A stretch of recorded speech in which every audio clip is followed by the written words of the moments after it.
రాజమండ్రి సమీపాన చిందిన నీ రక్తం రక్కసి మూకల మార్పుకు మొరపెట్టును నిత్యం. చంపగలుగు వాడెవ్వడు నిజముగా నిన్ను, చంపగలుగు వాడెవ్వడు నిజముగా నిన్ను. చావును గెలిచిన యేసే లేపుతాడు నిన్ను. ధన్యుడవో అన్న పగడాల ప్రవీణన్నా, ధన్యుడవో అన్న పగడాల ప్రవీణన్న. దయామయుని హత సాక్షిగా ఒరిగినావన్న. ధన్యుడవో అన్న పగడాల ప్రవీణన్న. దయామయుని హత సాక్షిగా ఒరిగినావన్న. గొప్ప గొప్ప సేవకులకు దక్కే ఈ భాగ్యం. హత సాక్షుల కవిలెలోన దక్కే నీకు స్థానం. పేతురన్న పౌలన్న నిలిచే ఆ వరుసలో నీవు కూడా నిలిచేవు అన్నా, ఇది సత్యం. నీవు కూడా నిలిచేవు అన్నా, ఇది సత్యం. ధన్యుడవో అన్న పగడాల ప్రవీణన్న. దయామయుని హత సాక్షిగా ఒరిగినావన్న. ధన్యుడవో అన్న. దేవునికి స్తోత్రం. తప్పకుండా నా తండ్రి లేపుతాడు. కాకపోతే కొద్ది కాలం ఎడబాటు. ఏం చేయగలరు? దేహమునే చంపగలరు కానీ దాన్ని శాశ్వతంగా చంపగలరా? నిజంగా చంపేయగలరా? కొద్ది కాలం మౌనంగా ఉంది ఆ శరీరం. ఆయన కేక విన్నప్పుడు తిరిగి లెగుస్తాడు ఆయన. ఈసారి లేచే శరీరం అక్షయ శరీరం. యేసుని వార్తను చాటగా పయనము చేస్తూ, యేసుని వార్తను చాటగా పయనము చేస్తూ ఉన్మాదుల చేతులలో బలి అయిపోయావు. మత ఉన్మాదుల చేతులలో బలి అయిపోయావు. కొంతమంది అంటున్నారు, అన్నది కన్ఫామ్ కాకుండా ఎలా చెప్తావు శాలేమన్న అంటున్నారు. కన్ఫామ్ కాకుండా చెప్పేది నిద్రమోహండా. నీ కళ్ళు ఇంకా కనపడట్లేదా? గుండెల మీద బూట్ కాల్తో తన్నిన గుర్తుందిరా. 100 ఆధారాలు ఎందుకురా నీకు? నా సహోదరుణ్ణి, నా సహదాసుణ్ణి, నా తోడి సైనికుణ్ణి రక్తంతో తడిసినటువంటి బూట్ కాలది.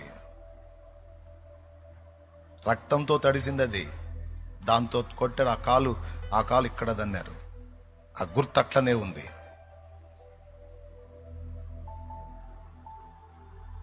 అరే, ఎన్ని బైక్ యాక్సిడెంట్లు చూడలేదు?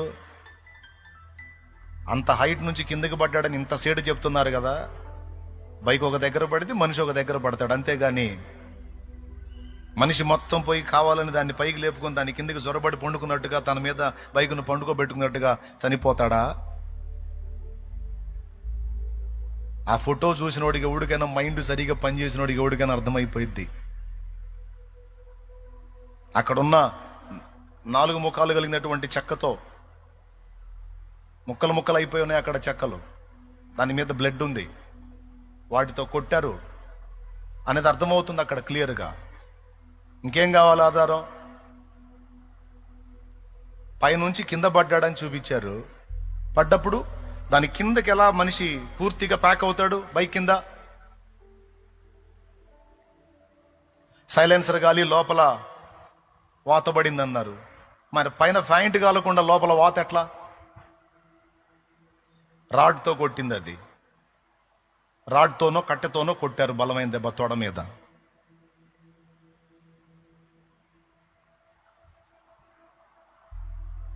ముందే దాడి చేశారు. టోల్గేట్ దగ్గర హెడ్ లైట్ పగిలిపోయి ఉంది. సిగ్నల్ లైట్లు 2 పనిచేయట్లా. అవతల లైట్ కూడా లేదు. ఒక్క లైట్, యువతల పక్క ఉన్న లైట్ ఒక్కటే వెలుగుతా ఉంది. పోలీసు వాళ్ళు చూపించిన సీసీ ఫుటేజ్లో బైకు పైనుంచి కిందికి దిగిపోతున్నట్టు దువ్వలేసినట్టు చూపించారు. దానికి హెడ్ లైట్ పగిలిపోయింది.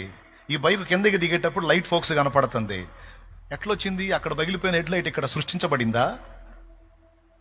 అప్పుడప్పుడు బుట్టి ఎలిగి కిందకి దిగి దారి చూపించిందా? ఇదిగో దువ్వలేసింది, నేను ఇట్ట పడ్డానని.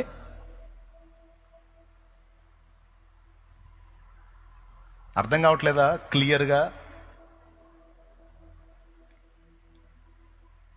ఎట్లా చెప్తారంటే ఖచ్చితంగా అర్థమైపోయింది. ఇంకా బోల్డ్ అన్ని ఉన్నాయి.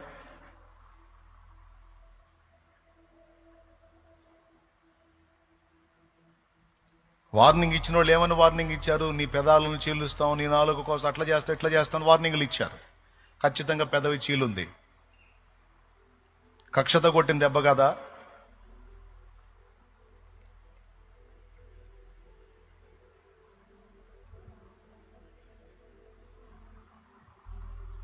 బైక్ నిండా రక్తం చిందుంది.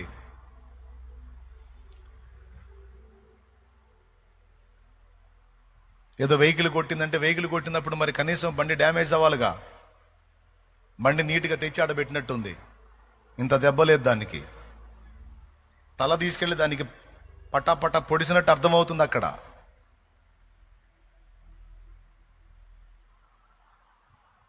తర్వాత వాళ్ళు రిపోర్ట్ ఏదన్నా ఇవ్వనే, అది సత్యం అవనే అసత్యం అవనే, మన కళ్ళకి మనకు మైండ్ పనిచేస్తుంది కనుక మనం ఈజీగా ఆలోచిస్తే అర్థమైపోతుంది.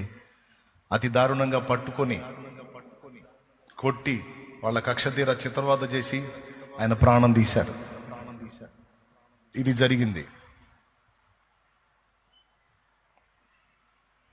కానీ ఇది ముందే చెప్పాడు ప్రభు, నా నామము నిమిత్తము జనులు మిమ్మల్ని హింసల పాలు చేసి చంపెదరు, అయినా మీరు భయపడకండి, మిమ్మల్ని చంపేవాడు ఎవడు లేడు, నేను తిరిగి లేపుతాను.